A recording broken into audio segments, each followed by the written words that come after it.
안녕하세요, 반갑습니다. 미용관 채널의 이용관입니다. 오늘 이렇게 어색하게 카메라를 켠 이유는 오늘 제가 드디어 이용사 시험을 보러 갑니다.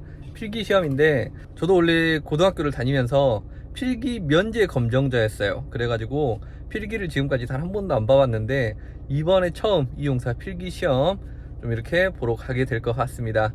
그래서 오늘 필기장에 들어갈 때 어떤 걸 주의해야 되는지 저도 좀 그런 것들을 느껴보고 안에서는 어떤 기분인지, 어떤 문제들이 주로 나오는지, 그리고 어떤 분위기인지 이런 것들 좀 꼼꼼하게 살펴보면서 여러분들한테 가르쳐 드리도록 하겠습니다. 자, 이렇게 시험장에 도착했습니다. 지금 보시는 모습은 시험장 전체 풍경이고, 시험장 옆으로 가니까 이렇게 안내 표지판이 예쁘게 있는 걸 보실 수가 있습니다. 그리고 저는 조금 일찍 가서 안쪽에 주차할 곳이 있었는데 늦게 오신 분들은 따로 공터 주차장에 주차를 해 주셔야 된다라는 안내도 있었습니다. 자, 그리고 쪽문이 있고 정문이 있었는데 먼저 쪽문을 보면 이렇게 안내 표지판이 있는 것을 보실 수가 있고, 저는 정문 입구를 통해서 들어갔는데 정문 입구로 들어가니까 가장 처음 맞이해 주시는 분은 여기서 일하시는 안내해 주시는 분이 저를 처음 맞이해 주셨습니다.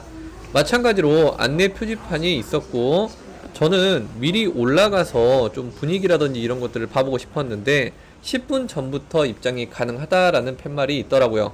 그래서 수험자 대기실로 내려가 보려고 했는데 문득 궁금한 게 생각나가지고 돌아가서 좀 여쭤봤습니다. 혹시 그 입실하기 전에 신분증만 있으면 되는 거예요? 네, 신분증만 있으시면 돼요. 자, 역시 신분증만 지참하면 된다라는 답변을 들었고, 수험표라든지 필기구는 시험장에 비치가 되어 있기 때문에 이런 부분은 챙기지 않으셔도 상관없을 것 같습니다. 그래서 신분증을 꼭 지참하시고, 지하에는 수험자 대기실이라고 해서 공부할 수 있는 공간이 마련되어 있었어요. 지하에 도착하니까 문 입구에는 당연히 신분증을 꼭 챙기라는 문구가 다시 한번 강조되어 있었고, 저는 커피를 너무 많이 마신 탓인지 좀 화장실의 위치를 먼저 좀 확인하고 싶었습니다. 그래서 지하에 내려가서 오른쪽에는 화장실이 이렇게 구비되어 있었고, 화장실을 확인하고 이렇게 공부하는 곳으로 돌아가 보니까 입구 쪽에는 조금 더 편안한 분위기에서 공부할 수 있는 공간이 마련되었고, 안쪽에는 와, 벌써부터 이렇게 공부를 하시는 분들이 많이 계시더라고요. 자, 일단 시험이 끝나고 나왔습니다. 일단 제 입실 시간은 9시 30분까지 입실이었는데 일단 10분 정도 먼저 입실을 했습니다. 왜냐면 더 빨리 가가지고 입실을 하고 싶었는데 그러진 못하고 시험 시간 10분 전부터 입실이 가능하다고 해가지고 9시 20분에 입실을 했습니다. 자, 입실을 하고 난 다음에 잠깐 앉아가지고 책을 보고 있었는데 감독관 선생님이 좀 안내를 해주지만 9시 30분이 되면 안내 멘트가 방송을 통해서 나오더라고요. 안내 방송이 나오면서 화면이 바뀌어요. 컴퓨터 화면이 바뀌는데 컴퓨터 화면에서 주의사항, 유의사항, 그리고 외부로 시험 문제를 유출하면 안 된다라는 내용들이 나오고, 이러한 내용들이랑 신분증을 검사하는 시간으로 약 20분 정도가 소요가 됩니다. 자, 그리고 앞에서 말씀을 못 드렸는데 입실할 때는 우리가 큐넷에서 보면 지참 준비물이라 그래가지고 총 3가지가 적어져 있어요. 첫 번째 수험표, 두 번째 신분증, 세 번째 볼펜이나 컴퓨터용 사인펜, 이렇게 준비물을 챙겨가라고 돼 있습니다. 근데 실제로는 볼펜이나 이런 필기구들은 시험장에서 다 나눠주는 편이고, 수험표는 우리가 큐넷에서 확인할 수가 있기 때문에 수험표는 따로 출력해서 가져가지 않아도 상관없습니다. 자, 그리고 신분증을 확인할 때는 우리가 이렇게 동사무소에서 발급받은 신분증도 있지만 온라인으로 발급받은 신분증, 정식으로 발급받은 신분증도 여기서 확인할 수 있다라고 하는 거 참고하시면 좋을 것 같습니다. 저는 시험장에서 한 40명 정도의 인원이 시험을 본 것 같은데 이 40명의 인원이 전부 다 이용사 시험을 본 건 아닌 것 같더라고요. 몇몇 분들은 계산기를 가지고 이렇게 계산을 하는 걸로 봐서는 뭔가 다른 과목도 같은 시험장 안에서 시험을 보는구나 라는 걸 좀 느끼는 그런 계기가 됐습니다. 그리고 여러분들 신분증을 꼭 지참해야 되는 게, 오늘 신분증을 안 가져와 가지고 시험을 못 보신 분이 한 분 계셨습니다. 그렇기 때문에 여러분들 신분증은 꼭 가져가야 된다라는 거. 다른 건 안 챙겨도 돼요. 수험표 안 챙겨도 되고 필기구 안 챙겨도 되지만 신분증은 꼭 챙겨가야 된다라는 거, 이거 꼭 명심하시는 게 좋을 것 같습니다. 그리고 시험이 시작되면 총 60문제가 나오고 한 페이지의 문제 지문에 따라서, 문제 길이에 따라서 2문제에서 3문제씩 출제가 되고 있습니다. 그래서 총 27페이지 분량으로 전 시험을 봤는데, 이건 시험 지문이 얼마나 길고 짧은지에 따라서 몇 페이지 분량으로 시험지가 출제되는지 이런 것들도 결정되는 것 같습니다. 자, 그리고 1번부터 60번까지 시험이 쭉 진행이 되는데 내가 앞에 문제를 풀고 다음 문제로 진행했다고 하더라도 앞에 문제로 다시 돌아갈 수 있기 때문에 이 부분은 걱정하지 않으셔도 될 것 같아요.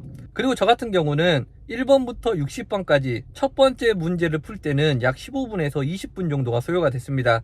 자, 그래서 남는 시간이 40분 정도 이렇게 남았는데 40분 정도 남았을 때 내가 그 전에 풀었던 문제들 중에서 어중간하거나 내가 애매하다라고 생각되는 문제들을 다시 한번 보는 시간 충분하게 주어졌다라는 거 여러분들한테 좀 알려드리고 싶었습니다. 그리고 오른쪽 하단을 보면 문제 제출 버튼이 나오는데 문제 제출 버튼을 클릭하면 진짜 문제를 제출하시겠습니까? 한번 클릭하고 문제를 제출하면 더 이상 수정이 불가능합니다. 그래도 제출하시겠습니까? 이렇게 안내 문구가 2번 정도 나오게 됩니다. 문제를 다 풀고 문제 제출을 끝내면 바로 화면에 반짝반짝 하면서 가채점 결과가 나오더라고요. 근데 가장 처음에 안내 방송에서 들었을 때 시험이 끝나고 나온 점수는 가채점 결과이기 때문에 나중에 진짜 채점 결과가 나왔을 때 채점 결과가 살짝 달라질 수도 있다라는 안내 방송을 들었거든요. 그러니까 문제에 오류가 있으면 이 부분도 살짝 수정이 가능하다라는 걸 지금 좀 이렇게 암시하는 것 같았습니다. 그래도 지금까지 시험 보고 오신 분들의 이야기를 쭉 들어보면 가채점 결과랑 진짜 시험이 나왔을 때 그 결과랑 다르다고 한 분들은 아직까지 못 봤습니다. 그래서 많이 걱정하지 않으셔도 될 것 같고 일단 밖에 날씨가 너무 덥기 때문에 집으로 돌아가서 어떤 문제들이 어떤 유형으로 나왔는지 정리한 다음에 쭉 영상에서 설명드리도록 하겠습니다. 자, 이제 집에 와가지고 좀 종합적으로 좀 정리를 해봤습니다. 종합적으로 정리를 해봤는데 60문제 중에 사실 기억나는 게 60문제 다 기억나지는 않더라고요. 그래가지고 기억을 나는 대로 좀 이렇게 정리를 해봤는데 총 47문제 정도 이렇게 적어놨습니다. 적어놨는데 지금 보면 미용사 시험이 아니기 때문에 전공 분야는 이용사 분야가 나와 있어요. 그래가지고 전공 분야는 이용사로 보실 거고 그 다음에 피부 미용 분야, 그 다음에 화장품 분야, 그 다음에 위생법규 분야, 그 다음에 공중보건 분야 이렇게 네 가지는 우리가 공통적으로 나오는 거기 때문에 이 부분 중점적으로 보시고 혹시라도 앞으로 이용사 시험을 보게 될 수도 있기 때문에 이 부분도 그냥 참고 삼아 보시면 좋을 것 같습니다. 자, 일단 처음부터 47번까지 쭉 설명을 할 건데 이런 유형의 문제들이 출제되구나 이런 식으로 알고 계시면 좋을 것 같습니다. 자, 1번 우리나라 최초의 이용사는 안정호라고 합니다. 두 번째 1960년대 서양에서 유행했던 두발의 형태는 해가지고 1960년대에는 스포츠머리가 주로 유행했다라고 하는데 스포츠머리의 총칭을 브로스커트라고 한다. 다음은 장발로 커트할 때 알맞은 가위는 이게 이용사에서 보면 장발의 형태를 자연스럽게 유지하기 위해서는 틴닝 가위를 이용해서 장발을 사용한다라고 되어 있습니다. 다음 가이드의 설명으로 맞지 않는 것은 이라고 해가지고 틴닝 가위로 모발을 절단하고 형태선을 만든다라고 되어 있습니다. 틴닝 가위는 우리가 모발의 숱을 점차적으로 감소하게 만드는 가위를 틴닝 가위라고 하고 있습니다. 자, 조발 전 모발에 물을 분무하는 이유로 맞지 않는 것은 해가지고 가지런하게 자르기, 모발의 손상 최소, 기구의 손상 최소, 잘린 모발이 날리지 않게 이런 식의 지문들이 나왔었는데 저는 이제 가장 맞지 않는 것을 고르다 보니까 기구의 손상을 최소화하기 위해서라고 이제 체크를 했는데 사실 저는 이거 다시 한번 확인을 해봐야 될 것 같습니다. 그리고 오른쪽 뺨 면도 진행 시 가장 알맞은 면도 테크닉은 무엇인가 라고 물어봤는데 뭐 백핸드, 스틱핸드, 프리핸드 이런 식으로 다양하게 나왔는데 정답은 프리핸드였던 걸로 기억이 됩니다. 자, 각 부위별로 면도를 진행했을 때 바르게 짝지어지지 않은 것은 해가지고 오른쪽 뺨, 왼쪽 뺨, 그 다음에 하악골 이런 식으로 나왔는데 하악골을 면도할 때 우리가 바른 테크닉 방법은 펜슬핸드를 이용해서 세밀하게 면도가 들어가야 되는 게 정답이 되겠습니다. 자, 그 다음에 아이론에 대한 설명으로 잘못된 것은 해가지고 아이론은 웨이브를 형성할 수도 있고 모류를 교정할 수도 있고 그 다음에 풍성함을 연출해 줄 수도 있다라는 장점이 있습니다. 그래서 모류 교정을 할 수 없다라는 건 정답이 잘못된 거겠죠. 자, 그 다음에 비듬이 많은 두피에 알맞은 트리트먼트 방법은 자, 여러 가지가 있어요. 트리트먼트 방법에는 뭐 오일리시, 뭐 댄드러프, 그 다음에 플레인 이렇게 여러 가지가 있는데 댄드러프가 비듬에 관련된 거고 오일리 트리트먼트는 이렇게 기름이 많은 두피에 사용하는 트리트먼트 방법이다. 플레이는 정상 두피에 사용하는 트리트먼트 방법이다 라고 알고 계시면 좋을 것 같습니다. 자, 그 다음에 워터인 오일 타입의 화장품을 배합할 때 사용되는 계면활성제는 비이온 계면활성제인데 이때 HBP의 값은 이렇게 해가지고 문제가 나왔어요. 사실 저도 이거는 좀 생소한 문제라서 주변 사람들한테 좀 질문을 구해봐야 될 것 같습니다. 그래서 알게 되면 댓글에 고정해 놓도록 하겠습니다. 자, 다음에 여름철에 피부의 상태를 표현한 것과 거리가 먼 것은 이렇게 해가지고 예문이 기억이 안 나는데, 사실 여름철에는 가장 큰 특징으로 모공이 평소보다 조금 더 벌어져요. 그리고 혈액순환이 조금 더 개선되고 그 다음 피지 분비가 조금 더 많아집니다. 이렇게 약간 좀 지성의 특징과 관련이 있는 것들이 여름철의 피부의 특징이거든요. 그래서 이거랑 거리가 먼 것을 골랐던 기억이 있습니다. 자, 그 다음에 12번 피부가 건조해지고 잔주름이 생겨 피부에 영양분을 공급해줘야 하는 계절과 천연팩의 종류로 알맞은 것은 해가지고, 자, 이런 식으로 나왔어요. 봄 오이팩, 여름과 뭐가 짝지어져 있는지 기억이 안 나고, 가을에는 해초팩, 겨울에 계란 노른자, 이런 식으로 나왔는데 이것도 사실 조금 헷갈려요. 그래서 가을 해초팩인지 겨울 노른자인지 이렇게 조금 헷갈렸는데, 여기서 우리가 피부가 건조해지고 잔주름이 쉽게 생기는 계절이라고 하면 당연 겨울이기 때문에 저는 겨울을 골랐습니다. 자, 그 다음에 모난 얼굴형에 알맞은 가르마는 원래 우리가 교재를 볼 때는 사각형인지 역삼각형인지 둥근형인지 장방형인지 이런 식으로 나왔는데, 모난 얼굴형이라고 해가지고 우리는 사각형이라고 제가 유출을 했어요. 그래서 사각형에 알맞는 가르마는 4대6 가르마다. 그리고 둥근형에 알맞는 게 우리가 7대3, 그 다음에 장방형에 알맞는 게 8대2라고 좀 이렇게 배우거든요. 자, 그래가지고 4대6을 선택을 했습니다. 자, 그 다음에 사각 얼굴형 조발시 알맞은 방법은 해가지고, 이게 이제 그 교재에 보면은 두정부에 양감을 준다라고 되어 있습니다. 그래서 저는 3번 두정부에 양감을 준다 이걸 선택했어요. 자, 다음으로는 가르마에 대한 설명으로 알맞지 않은 것은 해가지고, 저 이거 좀 헷갈렸는데 일반적으로 코를 중심으로 한 5대5 가르마를 한다. 왼쪽 가르마를 나누면 얼굴형에 맞춰서 오른쪽이 좀 꺼지기 때문에 오른쪽을 좀 살린다라는 내용이 있었고, 두부가 꺼진 곳이나 모난 곳에 맞춰서 가르마 볼륨을 형성해준다. 그러니까 두부가 이렇게 두상이 들어가 있거나 아니면 튀어나온 곳에 맞춰서 일정하게 좀 이렇게 가르마를 나눠줘야 된다라는 소리 같았고, 일반적으로 좌우 대칭이 되지 않고 왼쪽이 더 솟아있고 오른쪽 두상이 더 들어가 있다라고 설명이 나와 있더라고요. 제가 그래가지고 이거는 사실 이렇게 이게 지금 답인지 이게 알맞지 않은 건지 조금 이렇게 헷갈리더라고요. 그래가지고 저는 그냥 마지막에 이걸로 선택을 했습니다. 이것도 알게 되면 다시 고정 댓글로 남겨놓도록 하겠습니다. 자, 다음은 다음 중 식물성 오일이 아닌 것은 해가지고 여러 가지가 나왔었는데, 뭐 이렇게 뭐 해바라기씨, 그 다음에 뭐 라놀린, 그 다음에 다른 예문들이 나왔었는데, 라놀린이라고 하는 것은 양의 털에서 우리가 얻어낼 수 있는 기름이기 때문에 기타에 들어가기도 하고 동물성 기름으로 들어가기도 합니다. 자, 감자에 들어가는 독소는 해가지고 이게 첫 번째 문항으로 나와 있었는데, 감자의 새순에 묻어있는 독소라고 생각하시면 되겠습니다. 그래서 솔라닌이 정답이다. 다음 모발의 구조에 대해서 잘못 설명한 것은 해가지고 이거 지금 제가 정답을 확인을 안 해봤는데 저 이거 4번으로 지금 체크했거든요. 16종류의 아미노산이라고 기억하고 있어가지고 4번으로 좀 체크했습니다. 자, 그래서 이걸 보면은 모발은 모근과 모관으로 구성되어 있죠. 모근은 당연히 두피 아래쪽에 위치하고 있고, 여기. 자, 다음 모관은 모표피, 모수질, 모피질로 구성되어 있다. 그래가지고 여기 4번을 선택했다. 19번 검정과 붉은색의 색소를 결정하는 것은 해가지고 예문에 유멜라닌, 페오멜라닌, 뭐 이렇게 도파퀴노 뭐 이런 것들이 나왔었는데 당연히 유멜라닌이죠. 페오멜라닌은 노란색이나 오렌지빛을 띠는 멜라닌이다 라고 생각하시면 되겠습니다. 자, 그 다음에 모관부의 설명으로 맞지 않는 것은 해가지고 모피질은 모발 전체의 50에서 60%를 차지한다 라는 예문이 있더라고요. 모피질은 모발 전체의 70에서 75%, 85%까지 더 많은 양을 차지하고 있는 게 모피질이다 라고 생각하시면 되겠습니다. 자, 이거는 미용에서도 많이 나오는 거예요. 자, 그 다음에 세발시 주의사항으로 알맞지 않은 것은 이제 세발이라고 하는 게 이용에서는 세발이라고 하지만 우리 미용에서는 이제 샴푸라고 표현을 하고 있어요.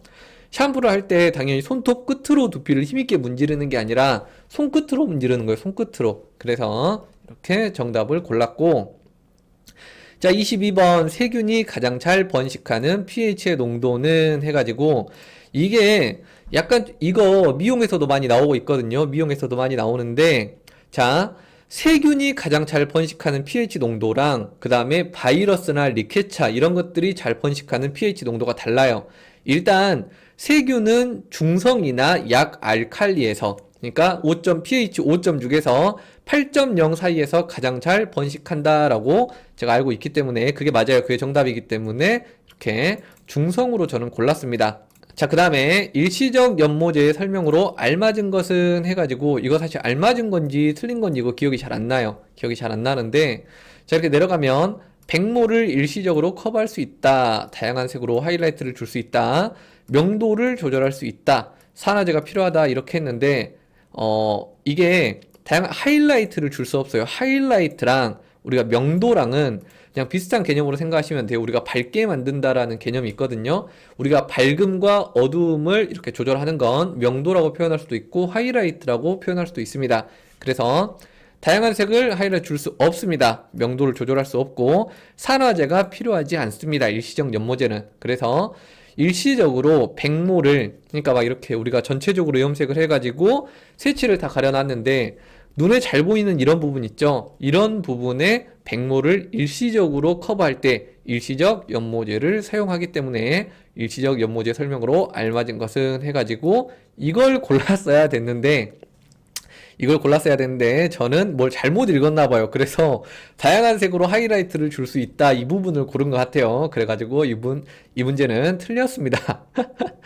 자, 그 다음에 24번 다음 중 가발의 종류가 아닌 것은 해가지고 위그, 파일, 땡땡팻, 피스 이렇게 나왔는데 이것도 다시 확인해 보니까 아직 교재에는 제가 봤던 교재에는 뭐 이거 종류들이 안 나와 있더라고요. 근데 확실한 건 위그랑 피스는 가발의 종류로 사용이 되고 있습니다.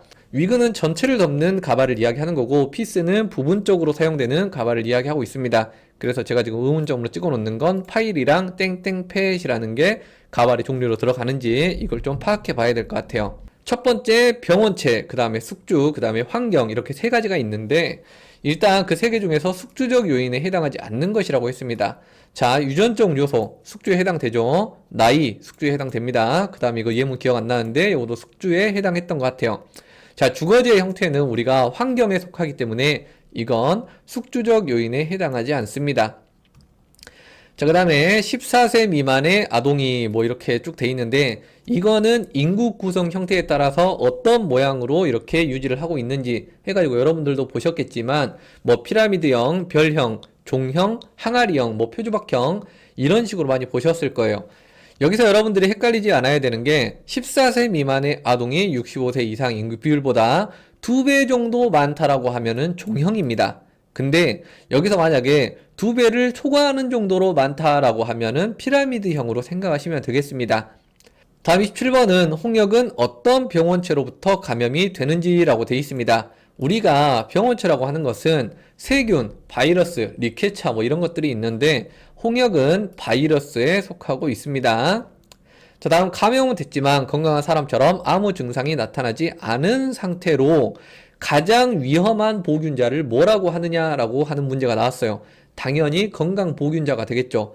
뭐 건강 보균자 말고도 무증상 보균자, 그 다음에 잠복기 보균자 이런 것들이 있는데 가장 위험한 건 건강 보균자가 되겠습니다. 현대사회의 환경 오염의 특징으로 적절하지 않은 것은 해가지고 사실 저도 이거 지금 답을 모르겠어요. 다양화, 다발성, 지역화, 누적화 이렇게 돼 있는데 현대사회니까 우리가 지금 이렇게 그 연도로만 따져도 2023년도잖아요. 이렇게 기원 후만 세더라도 2000년이 지난 세월이 있었기 때문에 누적화는 당연히 맞는 것 같고 그 다음에 지역화는 우리가 지역별로 특산물이나 특성 환경이 다르기 때문에 지역화도 맞는 것 같고 그 다음에 다발성 많이 발생하고 있어요. 지금 사실 오염이라고 하는 게 수질 오염이라든지 대기 오염이라든지 이런 것들이 많이 발생하고 있기 때문에 이것도 맞는 것 같고 다양화도 맞는 것 같고 사실 이거 지금 답을 저도 아직까지 유출을 못하고 있습니다. 자, 다음 이것도 헷갈렸던 문제인데 선크림의 설명으로 알맞지 않은 것은 해가지고 SPF는 자외선 차단 지수를 이야기한 것이다 라고 되어 있습니다. 자, SPF는 Sun Protect Factor라 그래가지고 자외선 차단 지수를 이야기하는 게 맞습니다. 자, 그 다음에 자외선의 강함에 따라 이렇게 수치가 달라진다. 이음을 하나는 기억 안 나고 SPF1은 대략 1시간을 의미하는 것이다 라고 되어 있는데 이거 혹시라도 정답 아시는 분들은 댓글로 남겨주시면 감사하겠습니다. 자, 그 다음에 항산화와 관련 없는 비타민은 해가지고 비타민 E, 비타민 A, 비타민 C, 비타민 D 이렇게 되어 있습니다. 저도 이거를 제가 이제 좀 물어봐야 될 것 같아요. 비타민에 대해서 잘 아는 분한테 물어봐야 될 것 같은데 저는 D를 정답으로 선택을 했거든요. 이것도 혹시라도 아시는 분 있으면 관련 내용을 이렇게 숙지하신 분이 있으면 댓글로 남겨주시면 정말 감사하겠습니다. 이거는 제가 모르는 분야이기 때문에 저도 좀 가르쳐 주시면 감사하겠습니다. 자, 그 다음에 과산화수소를 이용한 소독에 대한 설명으로 알맞지 않은 것은 해가지고 과산화수소는 일단 기포를 발생시켜가지고 소독을 하는 친구예요. 그래가지고 지속력이 좋고 깊이 침투한다 라고 되어 있는데 지속력이 좋지가 않습니다. 이게 기포를 발생시키면 바로 소독 작용이 끝나기 때문에 지속력이 좋지 않아요. 그래서 답은 이건데 다른 예문으로 나왔던 게 산화작용을 통한 소독이다. 그 다음에 입안 소독에 적절하다. 이런 것들은 다 맞는 내용입니다. 자, 그 다음에 화장품에 사용되는 알코올의 작용으로 알맞지 않은 것은 이라고 되어 있는데 자, 수렴 맞죠? 우리가 모공을 줄여주는 수렴 효과, 그 다음에 소독 효과 당연히 나고 있습니다. 자, 그 다음에 청량감 당연히 우리가 알코올을 이렇게 분사를 하면 수분이 증발하기 때문에 청량감이 발생하고 있습니다. 그리고 이게 답이었는데 지금 기억이 안 납니다. 자, 다음 34번 금속 제품을 자비소독법으로 소독하려고 할 때 언제 넣어야 하는가 라고 되어 있습니다. 그래서 예문이 끓기 시작할 때, 가열 전에, 가열 후에, 미지근할 때 라고 되어 있는데 저는 끓기 시작할 때 넣어야 된다라는 걸 체크를 했는데 사실 제가 봤던 교재를 보면 여기에 끓기 전에 넣으면 반점이 생길 수도 있다라는 문구가 있어가지고 이걸 선택을 했습니다. 이게 지금 금속 제품인지 유리 제품인지 잘 기억이 안 나요. 자, 그 다음에 감염병 환자의 오물, 배설물 소독을 하는 방법으로 알맞은 소독액은, 소독약은 크레졸이 정답이 맞습니다. 자, 그 다음 자, 두 번째 헷갈리는 거 가위와 같은 금속 물질을 소독하려고 할 때 알맞은 소독액, 소독약은 해가지고 이렇게 나와 있습니다. 자, 근데 여기서 요오드는 제가 어떤 소독액인지 잘 모르겠더라고요. 그래서 요오드는 패스를 했고 염소는 우리가 마시는 물이나 음료에 사용하는 소독액이라고 사용하시면 되겠습니다. 자, 그 다음에 숭홍수는 반드시 금속성 물질에서 제외를 시켜야 돼요. 우리가 금속 물질을 숭홍수로 이렇게 소독을 진행을 하게 되면 금속 물질이 좀 부식이 일어납니다. 그렇기 때문에 숭홍수는 반드시 없애야 돼요. 그래서 숭홍수랑 염소를 제거하고 사실 요오드랑 크레졸 둘 중에서 하나를 골라야 되는데 저는 여기서 크레졸을 골랐던 기억이 있습니다. 자, 다음은 피부에 솟아오름이나 움푹 파이는 증상 없이 색만 변하는 병변은 무엇인가 라고 해가지고 찰과상, 인설, 가피, 반점 이렇게 나왔습니다. 그래서 보면은 찰과상은 우리가 표피가 벗겨지는 걸 찰과상이라고 해요. 자, 여기 보면은 자, 찰과상 스치거나 문질러서 살갗이 벗겨진 상처 이렇게 해가지고 우리가 피부가 벗겨지는 걸 찰과상이라고 합니다. 인설이랑 가피는 여러분들 비듬이랑 비슷한 거라고 생각하시면 되는데 표피가 비듬이랑 비슷한 형태로 떨어져 나가는 것들을 이야기하고 있어요. 그래서 이게 피부에 이상이 생기는 거기 때문에 세 개를 이렇게 제외하고 색만 변하는 병변이라고 했기 때문에 반점을 골랐습니다. 다음은 표피층에 존재하며 통증, 감각을 담당하는 세포는 무엇인가 해가지고 머켈세포 당연히 골랐죠. 자, 다음 중 노화와 관련이 없는 것은 해가지고 시력 저하, 위액 분비 저하, 호흡할 때 잔기 용량 증가. 이게 증가했는지 저하했는지 기억이 안 나요. 그 다음에 혈관 탄력 저하라고 나왔습니다. 사실 이거의 답도 제가 지금 모르고 있는데 이것도 애매해가지고 여러분들이 말한 것처럼 정말 애매한 부분들이 많이 나오는 것 같아요. 그래가지고 저도 지금 다시 한번 이렇게 공부한다는 느낌으로 공부를 했거든요. 근데 그래도 불구하고 애매한 부분들이 많이 나오고 있는 것 같습니다. 여러분들 의견이 정말 저한테 이렇게 와닿는 그런 타이밍인 것 같아요.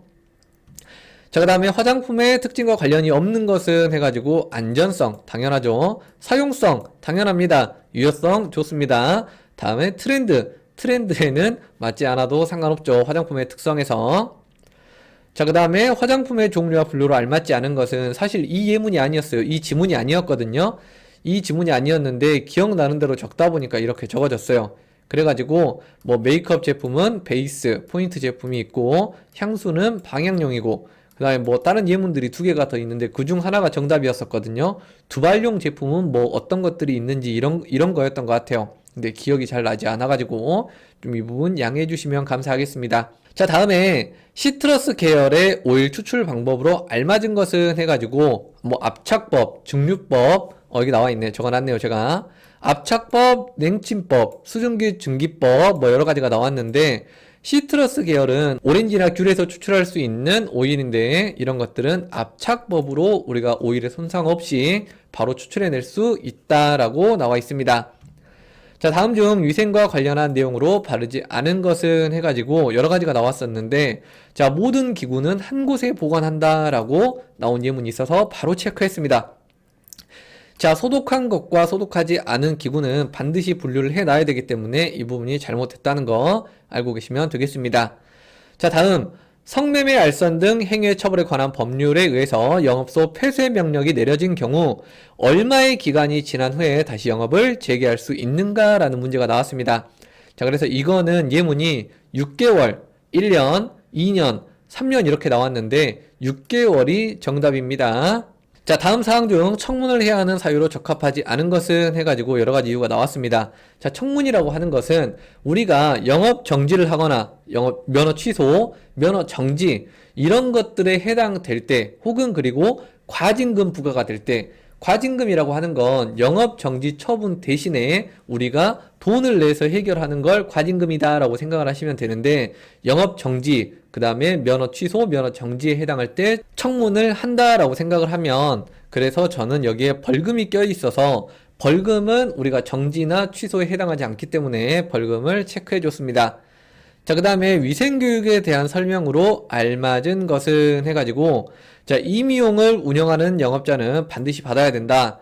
임의용 면허를 발급받은 자는 반드시 받아야 된다. 1년에 4시간 교육을 받아야 된다. 그 다음에 하나는 기억이 안 나는데 저 이거 좀 헷갈려가지고 저 이거 맞았는지 뭐 잘 모르겠습니다.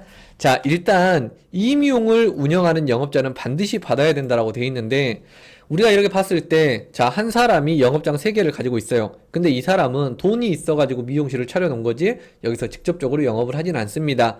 그래가지고 1번에 점장이 있고 2번에 점장이 있고 3번에 점장이 있으면 점장들이 교육을 받지 이 업장 대표가 이렇게 교육을 받지는 않아요. 그렇기 때문에 조금 이 부분 애매했습니다. 자, 그 다음에 임의용의 면허를 발급받은 자는 반드시 받아야 된다. 면허를 발급받았다라고 하는 것은 우리가 건강검진을 통해서 면허를 발급받는 것이지 위생교육을 받음으로써 면허증을 교부받지 않기 때문에 이 부분도 아닌 것 같습니다. 자, 그 다음에 1년에 4시간 교육 받아야 된다라고 돼 있는데 1년에 3시간 위생교육을 받아야 됩니다. 자, 기억이 안 나는데 사실 여기서 저도 어중간한 부분이 좀 있어가지고 어떤 게 정답인지 지금 잘 모르겠어요. 자, 그리고 면허의 취소나 정지 중 영업을 계속한 자에게 부과되는 벌금은 300만원의 벌금이 부과되고 있습니다. 이렇게 제가 기억나는 문제들 47문제를 좀 정리해 봤는데 이용사 문제는 이용사를 공부할 분들이 중점적으로 보시면 좋을 것 같고 미용을 전공하시는 분들은 공통적으로 위생법규, 공중보건, 그 다음에 피부미용, 화장품학 이렇게 좀 중점적으로 이런 문제들이 출제됐구나 라고 이제 참고를 하시고 이런 부분에 대해서 중점적으로 공부를 하시고 추가적으로 시간이 남으시면 다른 부분도 좀 보시면 좋겠습니다. 이번에 제가 다시 한번 공부하면서 느낀 게 범위가 워낙에 넓어서 사실 이렇게 기출문제를 전부 다 분석을 해봐도 어디에서 나올지 추측을 잘 못하겠더라고요. 추측을 잘 못하는데 그래도 1년 전이나 2년 전 기출문제에서 한 3문제 정도, 그리고 비슷한 내용으로 나오는 문제들도 다수 나오고 있었거든요. 그래서 여러분들이 필수적인 내용을 공부하고 난 다음에 기출문제 전년도, 그 다음에 2년 전 거 이렇게 분석해 보시면서 준비를 하시는 것도 나쁘지 않겠다라는 생각을 했습니다.